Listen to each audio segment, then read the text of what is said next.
মানুষ সবসময় নিজেদের জীবনে ভবিষ্যতের বিষয়ে ভাবতে থাকে।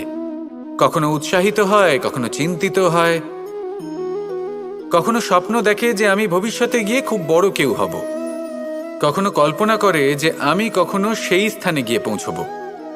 দেখুন, ভবিষ্যতের কথা ভাবা অনুচিত কিছু নয়, কিন্তু এই ভবিষ্যতের কথা ভাবতে ভাবতে বর্তমানকে ভুলে যাওয়াটা অনুচিত। আজ মানে এই বর্তমান কিন্তু খুব আবশ্যক। আমাকে বলুন, আজ আপনি বর্তমানে যাই হন না কেন, সেটা এমন কেন? তার কারণটা কি? তার কারণ হলো অতীতকালে আপনার কর্ম আর আপনার নির্বাচন। সেই সকল কর্মের জন্যই আজকের এই বর্তমান কিছুটা এই রকম হয়েছে। ঠিক সেইভাবেই আপনার এই বর্তমান আপনার ভবিষ্যৎ রচনা করবে। ভবিষ্যতে এই বর্তমান অতীতকাল হতে চলেছে। আপনার ভবিষ্যতের আধার হলো এই বর্তমান। তাই শুধু স্বপ্ন দেখবেন না, শুধু কল্পনা করবেন না। যা কিছুই আপনি পেতে চান তার জন্য বর্তমানে থেকে কর্ম করুন।